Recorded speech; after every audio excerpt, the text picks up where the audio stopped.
in the UFO world when so much is coming to the surface, as we've talked with Linda Howe recently about RAF Bentwaters and listened to first-person interviews by people who were there who have not spoken about this in 30 years.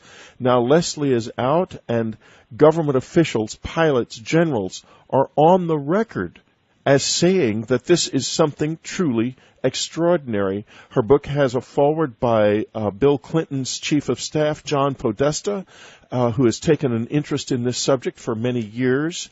And we're going to be asking Leslie about things like disclosure and what the government's actual position is. Why does it lie? It's so an extraordinary situation exists. There is overwhelming proof that something very strange is going on in our skies, and many of us would say in our lives too. And yet, government lies, science is passive, and the media is at best nervous. Leslie, why is it like this? Well, Whitley, thanks for having me on today. I mean, that certainly is a huge question. Maybe we should break it down into different components. Well, I was hoping we'd go in that direction.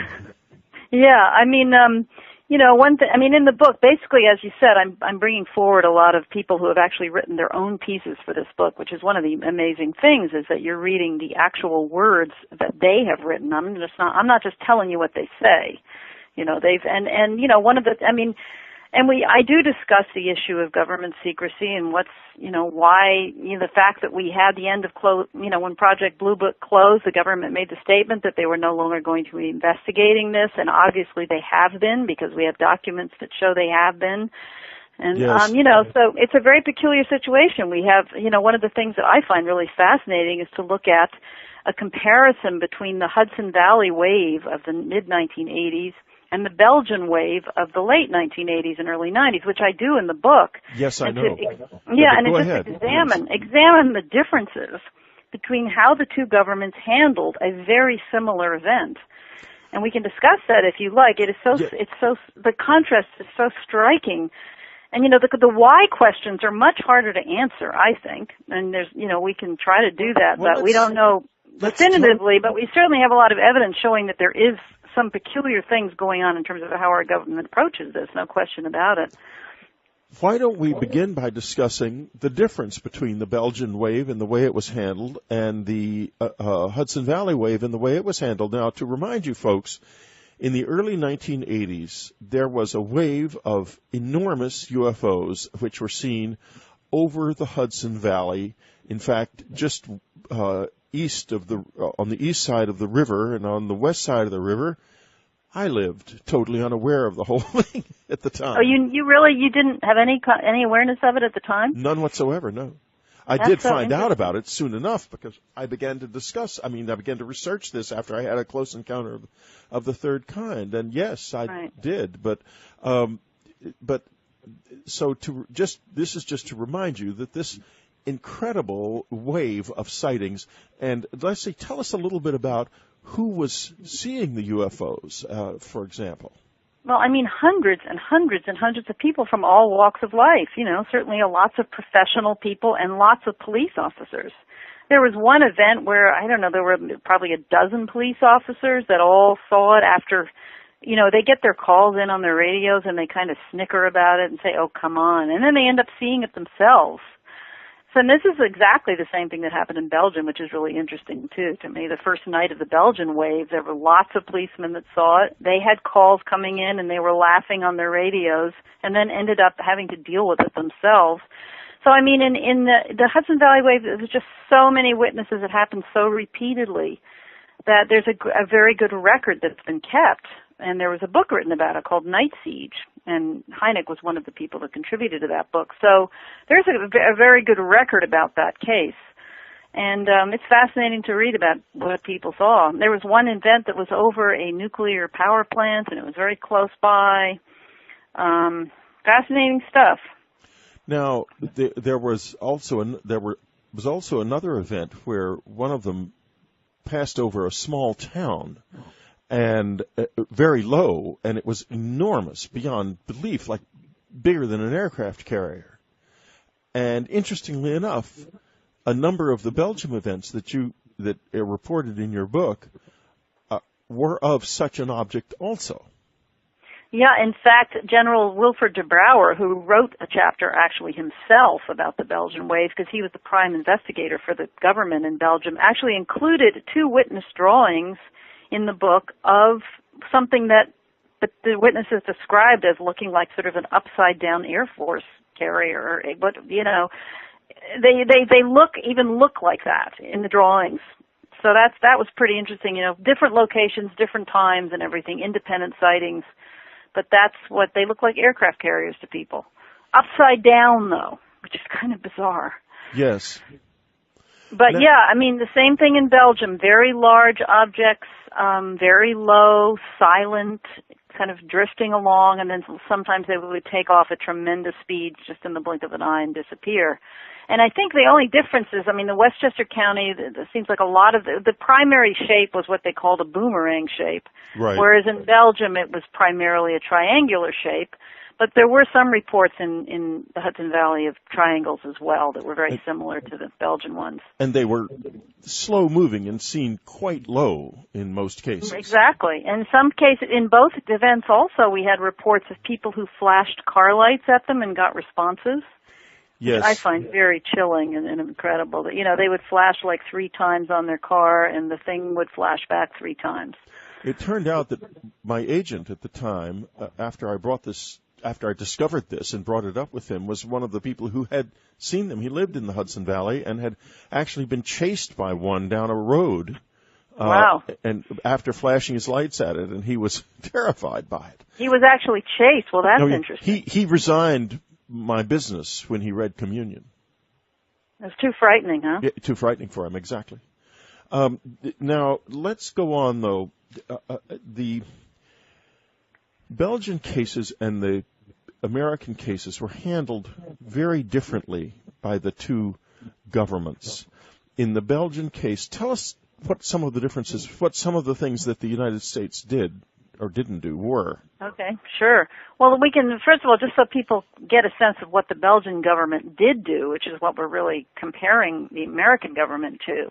I mean, the Belgian government, it's a small country, granted, but they appointed somebody within the Air Force to kind of oversee a statewide investigation. That turned out to be General de Brouwer, who was a colonel at the time.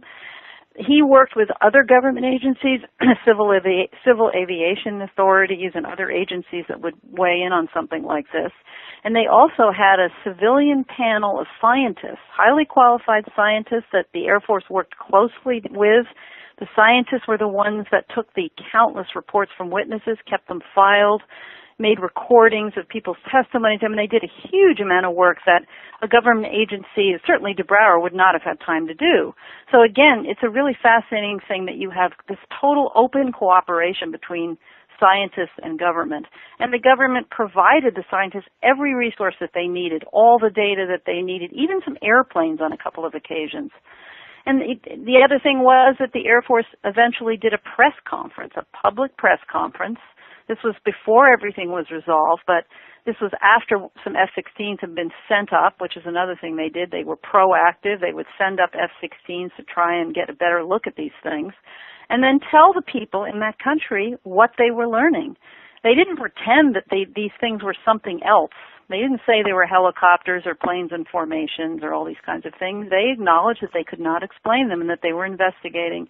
So the bottom line is everything was investigated properly and openly, and that was it. It was a totally rational, managed response.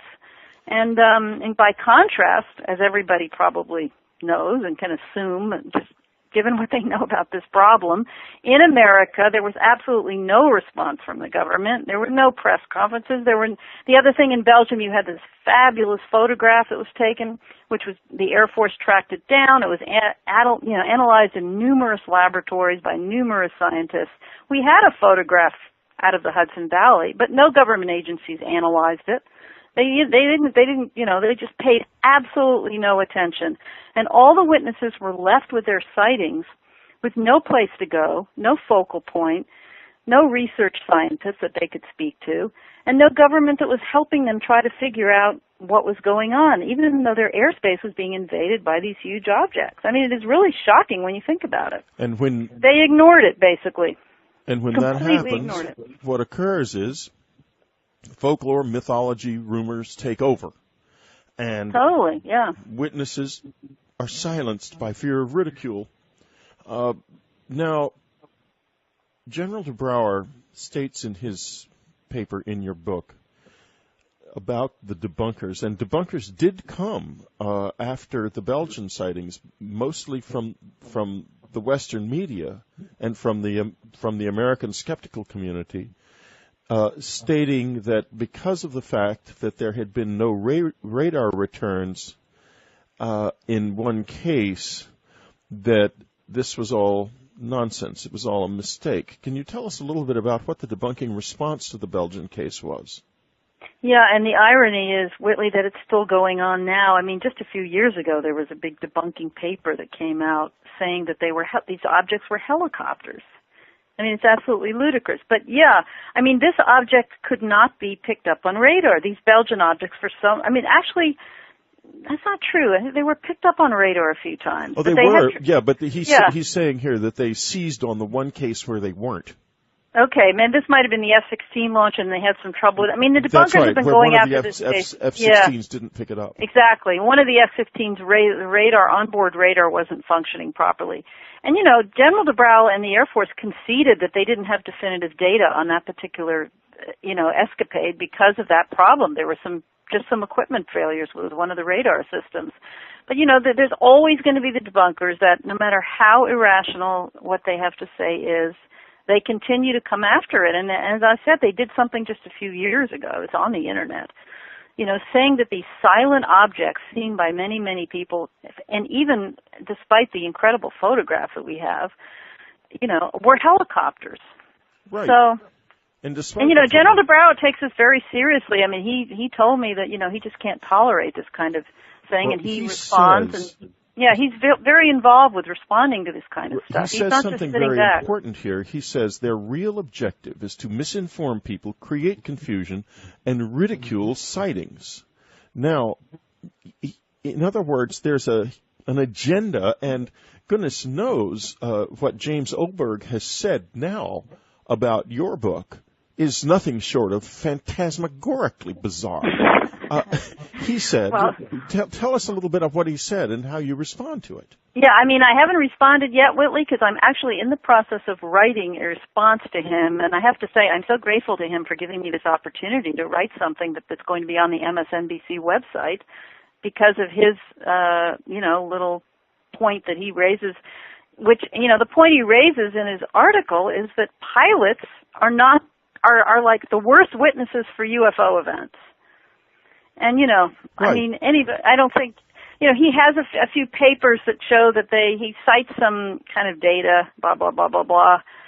The bottom line is, in these cases, all of these cases, the really well-documented ones that I'm dealing with in my book, and some are actually written by the pilots themselves, they all involve so much more than just a fleeting sighting by a pilot. The ones he's talking about are when they quickly see something and it's gone. Yes. And maybe they would misidentify it because they're more concerned with safety and kind of getting away from it than they are anything else. But he leaves the impression almost that pilots can't see. When I read what he had written, I thought, my God, should we even be flying with these people? Exactly. I mean, you're going to put their lives in their hands. Right. But the point is, most of the cases that we're concerned with anyway involve much longer duration sightings. They involve many, many witnesses. They involve radar, so many other components. It's one thing if you just see something for a couple of seconds. Anyone might misidentify it. Now, Leslie, he has a very dark purpose here. Mm-hmm. His purpose is to keep the debate from advancing beyond where it is now and has been public debate for 60 years. He wants to stop the debate cold and to get you engaged in debating, essentially repeating a debate that has been had in various ways since the beginning of the modern phase of this phenomenon. And when we get back, we're going to ask Leslie what her reaction to that is, and how can we do what she aims to do in this book, which is to advance the debate to the next level. What is the next level? Are we getting closer to contact? Is it up to us? What shall we do? We'll be right back. You're listening to Whitley Strieber's Dreamland Online. Subscribers, we're really feeling the pressure of the recession, so if there's any chance you can find friends who would like to subscribe and get turned on to this wonderful website and programming, please do it now. We could really use your help. We're talking to Leslie Kean. Her book, UFOs, Generals, Pilots, and Government Officials Go on the Record, forward by John Podesta, Bill Clinton's former chief of staff. You've got to get this book. This is really is the real stuff. It's one of the great classic UFO books already, just having been published, and it represents 10 years of work on Leslie's part. It contains statements from a number of very authoritative figures, in addition to John Podesta's forward.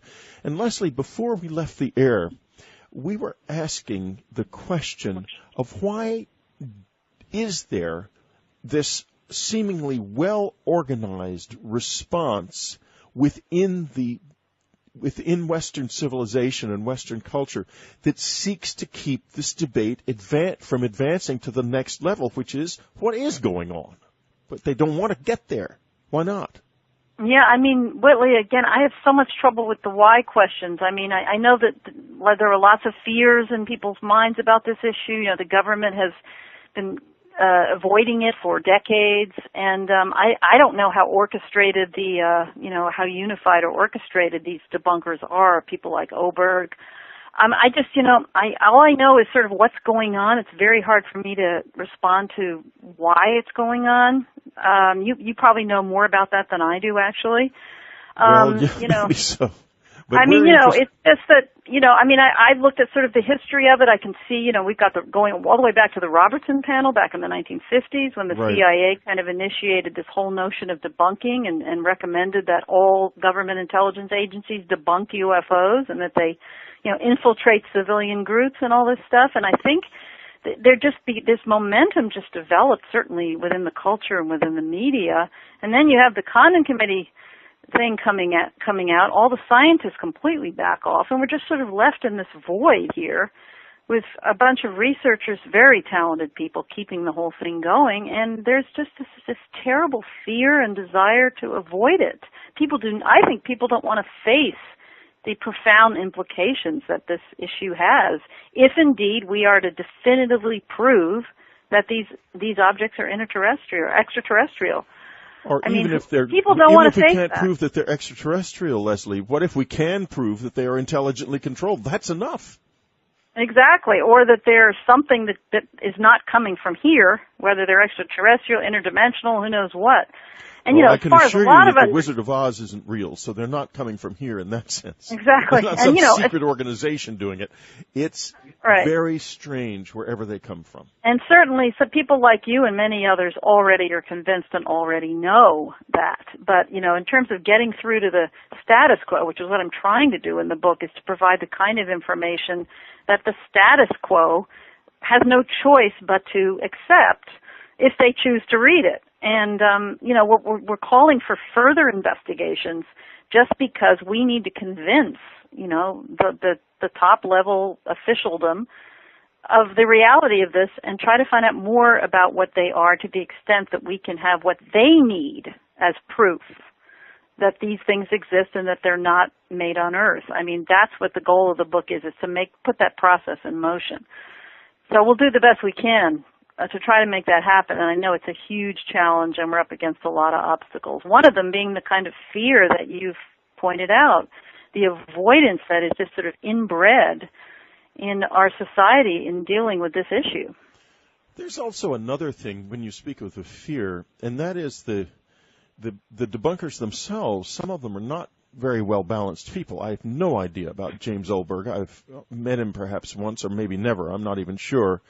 But I did know Philip Klass pretty well, and without going into it too deeply, he was a nod man and a man with an extraordinary ego, really very, very powerful ego. He lived with his mother until old age, and then eventually got married.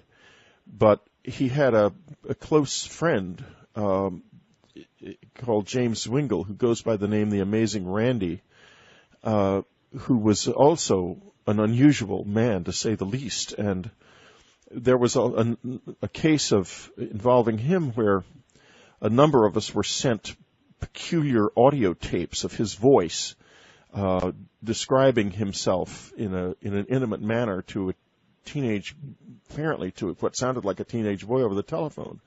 He eventually explained this away by saying that he was working in a police investigation when the tape was made.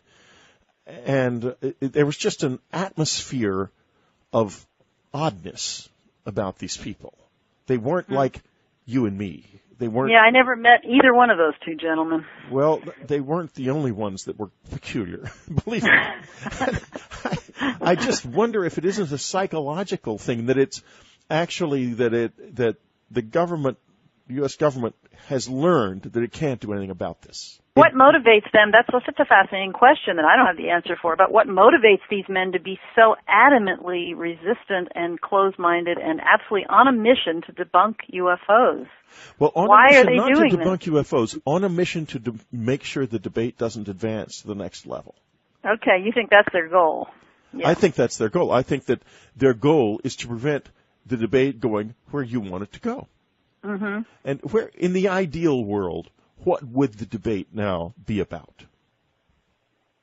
Right. It would be a lot further along than it is, that's for sure. It would be dealing with the level that you've talked about it as well, and Bud Hopkins and John Mack and others, where they're actually dealing with possible beings that are involved as well. But we're nowhere near that yet in terms of, the official, the system, the official, whatever you want to call it, the government, the scientific community, the people that have the power in this world. And those are the people that I tried to put together the information that I thought could best reach that particular group, because I think until we break through on that level, we're going to be stuck. We need to break through on that level, and I just hope this book is going to make some headway in doing that. Well, do you think that it has a chance?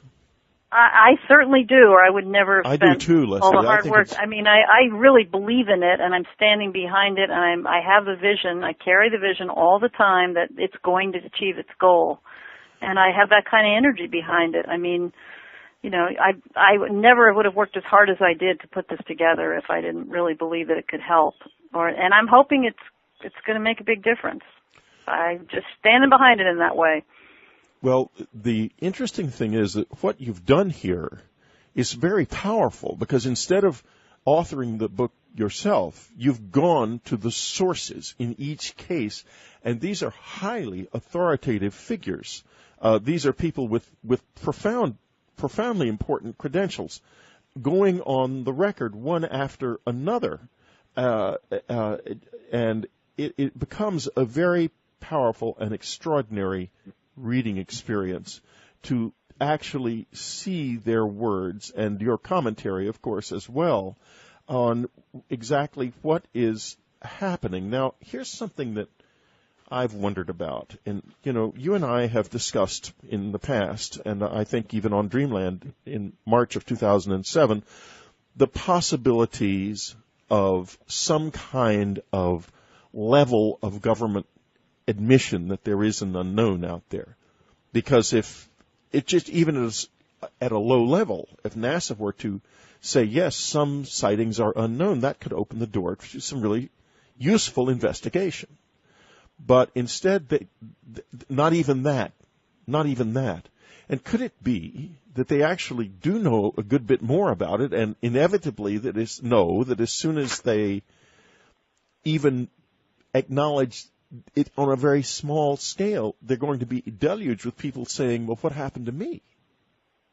I don't know the answer to that. I mean, I assume that's possible, but I do think that if there is some kind of secret research program going on that's buried really, really deeply in a special access program or something, I don't think I think it should be, but I don't think it is. Okay, well, wherever it is, assuming that something like that exists, when these officials are approached about this subject, I mean, they have no idea about any kind of secret project. They're as ignorant as anybody else. I don't know how coordinated all of this is. But I think that you're right. I mean, there may be some kind of agenda behind it all to be concerned about what the implications would be if they did even acknowledge the simplest thing, as you said, which is simply that there is something unidentified. For instance, at O'Hare Airport, they could have just said, well, the witnesses reported seeing such and such. We can't explain what it was. And that is what other countries say, Whitley. That's what's so interesting. Again, not just Belgium and the Hudson Valley, but there's other countries around the world which give press conferences about events like the one at O'Hare and acknowledge to their people that we cannot explain what this thing was.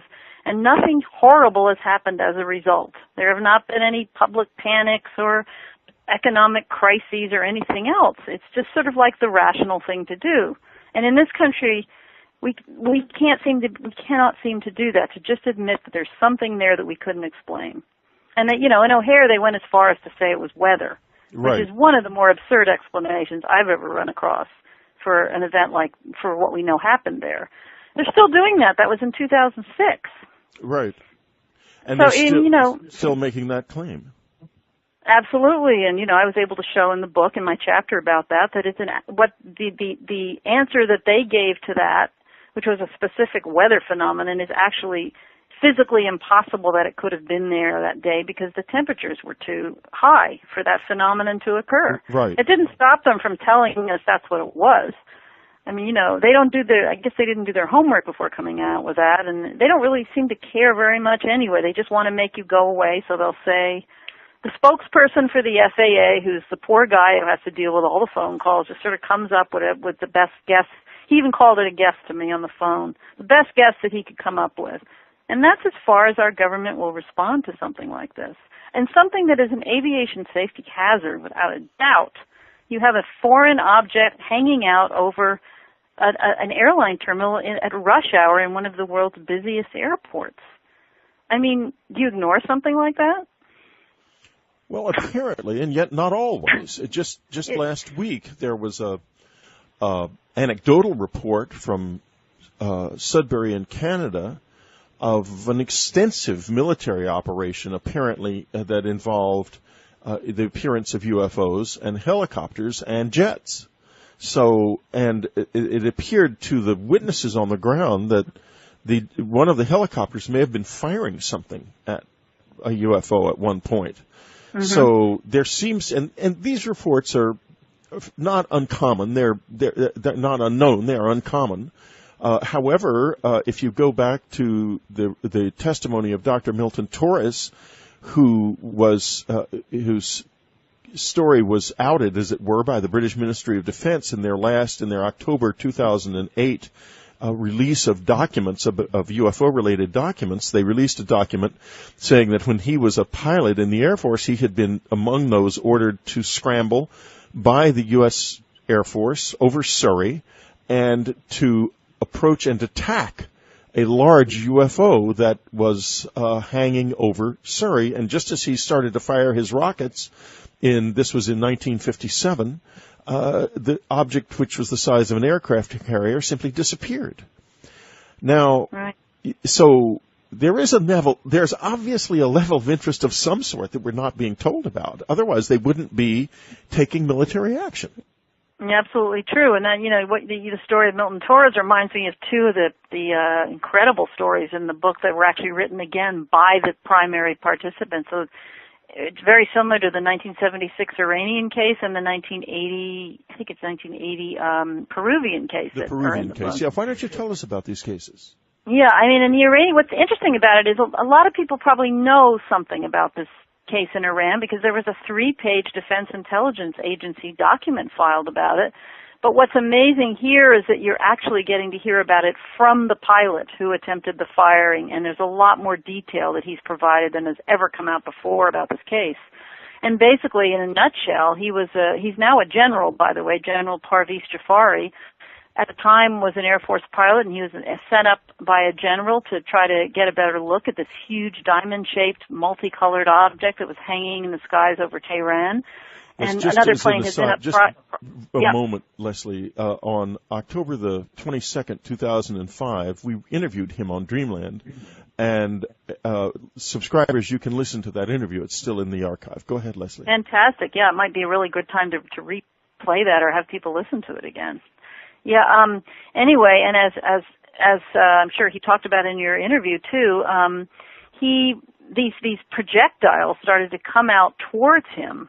These smaller round objects from this larger object, and were heading right for his plane. And he did attempt to fire at that point because he thought they were going to hit him.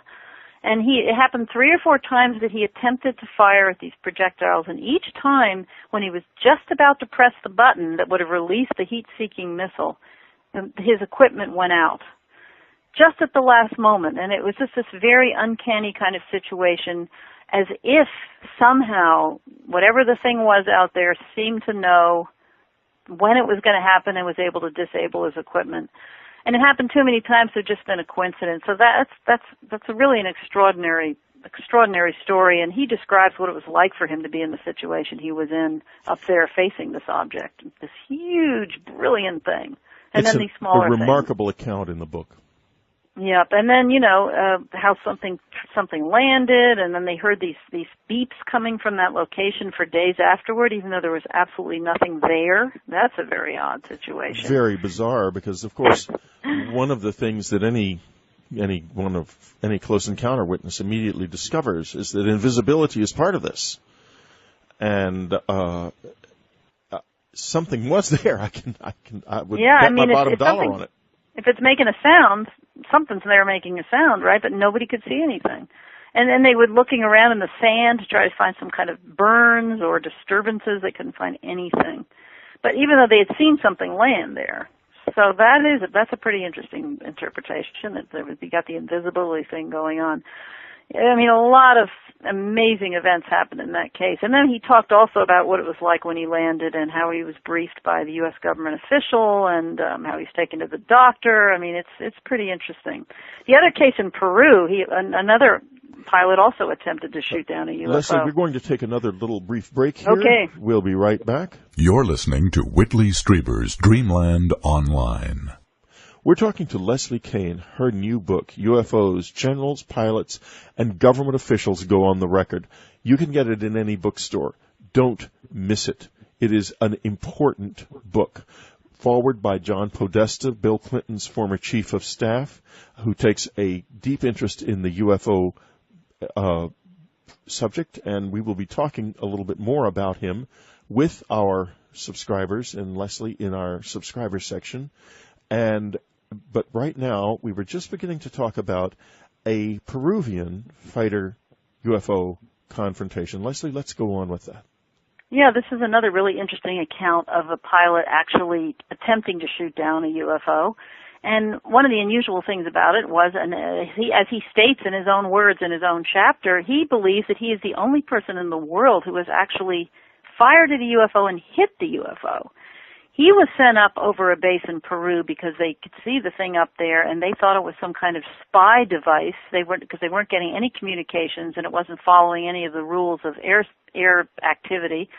And they thought it was something that they needed to get rid of, that it was some kind of spy thing. So they sent him up. He was an accomplished fighter pilot, and he actually fired these huge shells at this thing, which they were calling a balloon in the beginning, and he calls it that even in his piece.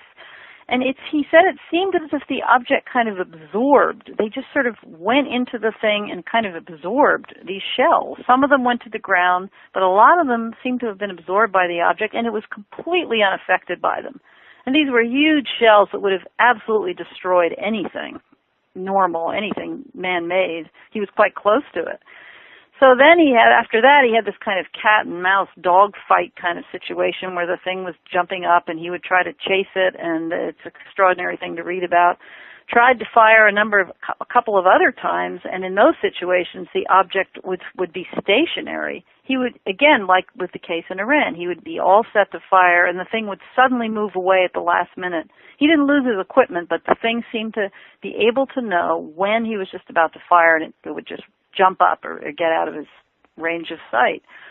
And then he went up to it very high up and got a very, very close look at the thing and describes in detail to the readers what the object looked like. And then he went back down and described what happened there. Again, it's another fascinating story. You're reading about it in the person's own words, which is just, as you said, quite an amazing thing to do. And it's riveting. It sounds like science fiction, but the thing is it's not. Both of these cases, both Iran and Peru, were so well documented, and in fact both were documented by our own government. There are government documents from the United States, not only about the Iranian case, but also about the Peruvian case, both of which occurred after the close of Project Blue Book, when we weren't supposed to be interested anymore in UFOs. So, they're both extremely well-documented cases. And yet, the United States government continues, and the debunker community, which is, in some cases, it seems connected, like I mentioned Philip Klass before. He was an editor at Aviation Week and Space Technology magazine, and he had reason to do things that the Air Force wanted him to do, because Aviation Week in those days was the primary place where leaks about remarkable secret aircraft were placed. And so it kept the magazine going. The Aurora space plane was first mentioned in Aviation Week. Aviation Week became famous for having the scoop first on new technology, and I've always wondered if there wasn't some sort of a quid pro quo. He debunks UFOs and gets this in return. Yeah. I don't know that much about Phil Klass, but I've never heard anything very good about him, that's for sure. Well, he was a nice enough man, but obviously working to some kind of another agenda. And vicious, I have heard. He could be. Vicious, Yeah, he could be vicious, yes. We are in a situation, Leslie, and let's step back from this just a moment as we approach the end of Dreamland, of where we are. You have created a truly remarkable document here. This is overwhelmingly convincing and powerful because it is the words of the people, with most of them with extraordinary credentials and capabilities and talents, who were actually on the scene and face-to-face witness involved in these situations.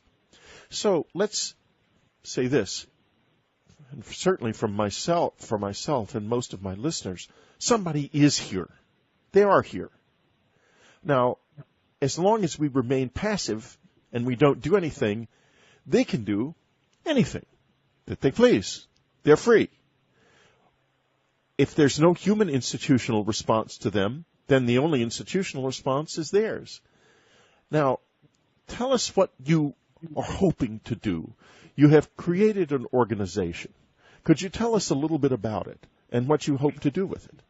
Sure. I mean, I did co-found this organization called the Coalition for Freedom of Information back in 2002 or 3. And, we spent a lot of time working on the Kecksburg case, which is a whole other story. It was a Freedom of Information Act effort, and we actually were successful in filing a lawsuit against NASA. That's for another program. But basically what this is just sort of a loose affiliation of people who have a similar approach to this subject and who are supporting my work as a journalist in trying to reach the highest levels and with the right kind of information, with the most credible, the most factual, and irrefutable information.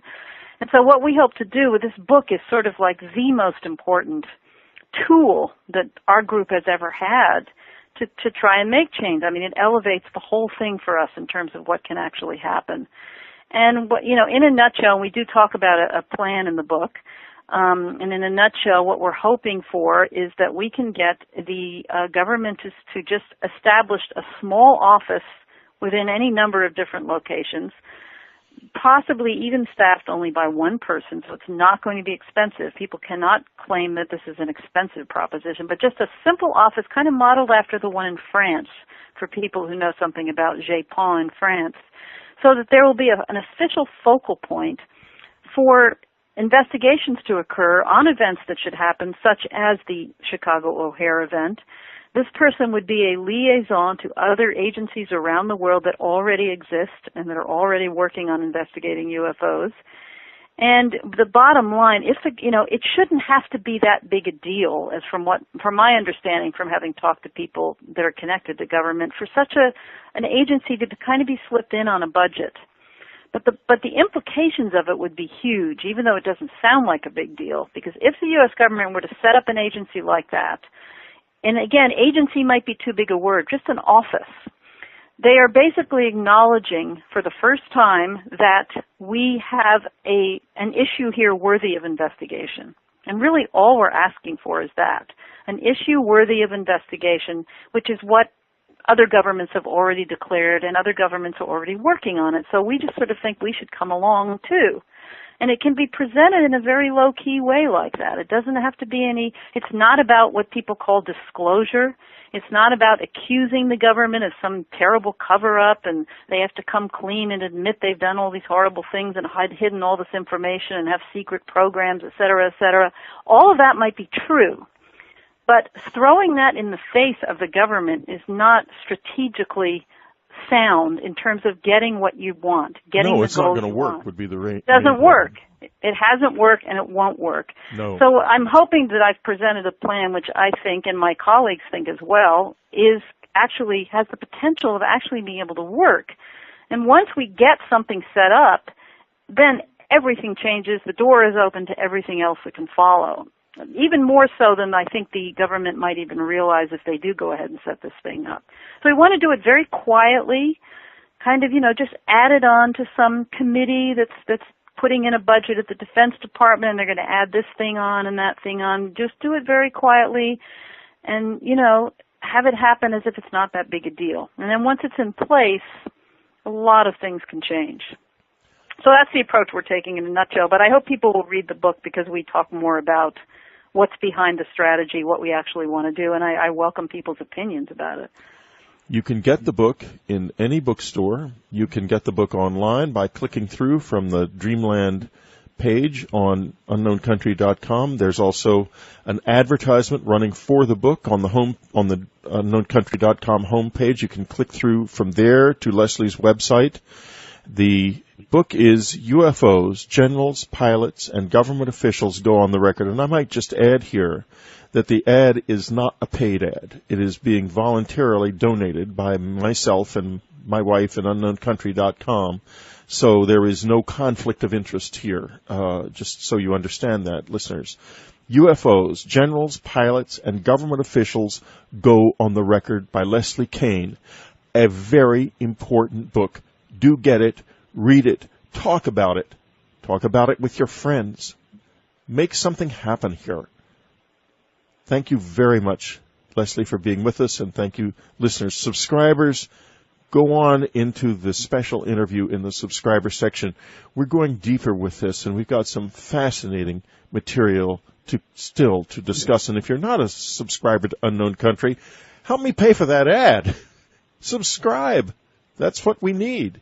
We need that so that we can keep going with what is, after all, the most important of all human endeavors, certainly in this era, possibly in all of our history. Coming into contact, which we are doing, like it or not, is the most important thing that has ever happened to mankind. Leslie Kean, thank you for being with us. Comparison between the Hudson Valley wave of the mid-1980s and the Belgian wave of the late 1980s and early 90s, which I do in the book. Yes, I know. Examine the differences between how the two governments handled a very similar event. And we can discuss that if you like. The contrast is so striking.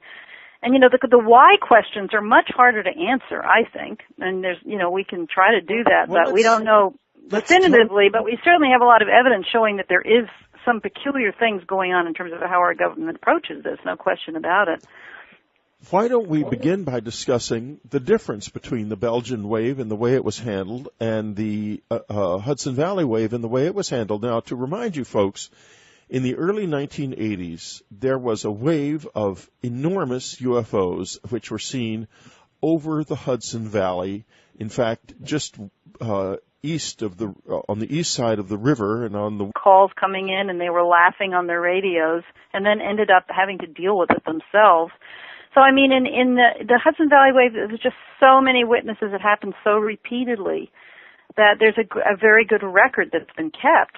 And there was a book written about it called Night Siege. and Hynek was one of the people that contributed to that book. So there's a very good record about that case. And it's fascinating to read about what people saw. There was one event that was over a nuclear power plant, and it was very close by. Fascinating stuff. Now, there was also another event where one of them passed over a small town, and very low, and it was enormous beyond belief, like bigger than an aircraft carrier. And interestingly enough, a number of the Belgium events that are reported in your book were of such an object also. Yeah, in fact, west side of the river, I lived totally unaware of the whole thing at the time. Oh, you didn't have any awareness of it at the time? None whatsoever, no. I did find out about it soon enough because I began to research this after I had a close encounter of the third kind. And yes, I did. But so this is just to remind you that this incredible wave of sightings. And Leslie, tell us a little bit about who was seeing the UFOs, for example. Well, I mean, hundreds and hundreds and hundreds of people from all walks of life, certainly lots of professional people and lots of police officers. There was one event where, there were probably a dozen police officers that all saw it after, they get their calls in on their radios and they kind of snicker about it and say, oh, come on. And then they end up seeing it themselves. So this is exactly the same thing that happened in Belgium, which is really interesting, too, to me. The first night of the Belgian wave, there were lots of policemen that saw it. They had lies. Science is passive, and the media is at best nervous. Leslie, why is it like this? Well, Whitley, thanks for having me on today. I mean, that certainly is a huge question. Maybe we should break it down into different components. Well, I was hoping we'd go in that direction. Yeah, I mean, in the book, basically, as you said, I'm bringing forward a lot of people who have actually written their own pieces for this book, which is one of the amazing things is that you're reading the actual words that they have written. I'm not just telling you what they say. I do discuss the issue of government secrecy and why the fact that we had the end of when Project Blue Book closed, the government made the statement that they were no longer going to be investigating this, and obviously they have been because we have documents that show they have been. And, yes. So it's a very peculiar situation. We have, one of the things that I find really fascinating is to look at in the UFO world when so much is coming to the surface, as we've talked with Linda Howe recently about RAF Bentwaters and listened to first-person interviews by people who were there who have not spoken about this in 30 years. Now Leslie is out, and government officials, pilots, generals are on the record as saying that this is something truly extraordinary. Her book has a foreword by Bill Clinton's chief of staff, John Podesta, who has taken an interest in this subject for many years. And we're going to be asking Leslie about things like disclosure and what the government's actual position is. Why does it lie? It's so an extraordinary situation exists. There is overwhelming proof that something very strange is going on in our skies, and many of us would say in our lives too. And yet, government lies, science is passive, and the media is at best nervous. Leslie, why is it like this? Well, Whitley, thanks for having me on today. I mean, that certainly is a huge question. Maybe we should break it down into different components. Well, I was hoping we'd go in that direction. Yeah, I mean, in the book, basically, as you said, I'm bringing forward a lot of people who have actually written their own pieces for this book, which is one of the amazing things is that you're reading the actual words that they have written. I'm not just telling you what they say. I do discuss the issue of government secrecy and why the fact that we had the end of when Project Blue Book closed, the government made the statement that they were no longer going to be investigating this, and obviously they have been because we have documents that show they have. In the UFO world when so much is coming to the surface, as we've talked with Linda Howe recently about RAF Bentwaters and listened to first-person interviews by people who were there who have not spoken about this in 30 years. Now Leslie is out, and government officials, pilots, generals are on the record as saying that this is something truly extraordinary. Her book has a foreword by Bill Clinton's chief of staff, John Podesta, who has taken an interest in this subject for many years. And we're going to be asking Leslie about things like disclosure and what the government's actual position is. Why does it lie? It's so an extraordinary situation exists. There is overwhelming proof that something very strange is going on in our skies, and many of us would say have been. And, yes. So it's a very peculiar situation. We have, one of the things that I find really fascinating is to look at a comparison between the Hudson Valley wave of the mid-1980s and the Belgian wave of the late 1980s and early 90s, which I do in the book. Yes, I know. Examine the differences between how the two governments handled a very similar event. And we can discuss that if you like. The contrast is so striking.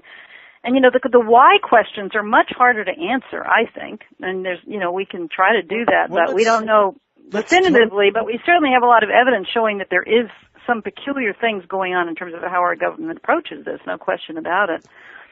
Why don't we begin by discussing the difference between the Belgian wave and the way it was handled and the Hudson Valley wave and the way it was handled? Now, to remind you folks, in the early 1980s... But after, they get their calls in on their radios and they kind of snicker about it and say, oh, come on. And then they end up seeing it themselves. So this is exactly the same thing that happened in Belgium, which is really interesting, too, to me. The first night of the Belgian wave, there were lots of policemen that saw it. They had calls coming in, and they were laughing on their radios, and then ended up having to deal with it themselves. So, in the Hudson Valley wave, there was just so many witnesses. It happened so repeatedly that there's a very good record that's been kept. And there was a book written about it called Night Siege, and Hynek was one of the people that contributed to that book. So there's a very good record about that case. And it's fascinating to read about what people saw. There was one event that was over a nuclear power plant, and it was very close by. Fascinating stuff. Now, there was also another event where one of them passed over a small piece. There was a wave of enormous UFOs which were seen over the Hudson Valley. In fact, just east of on the east side of the river and on the west side of the river, I lived totally unaware of the whole thing at the time. Oh, you didn't have any awareness of it at the time? None whatsoever, no. I did find out about it soon enough because I began to research this after I had a close encounter of the third kind. And yes, I did. But so this is just to remind you that this incredible wave of sightings. And Leslie, tell us a little bit about who was seeing the UFOs, for example. Well, hundreds and hundreds and hundreds of people from all walks of life, certainly lots of professional people and lots of police officers. There was one event where, there were probably a dozen police officers that all saw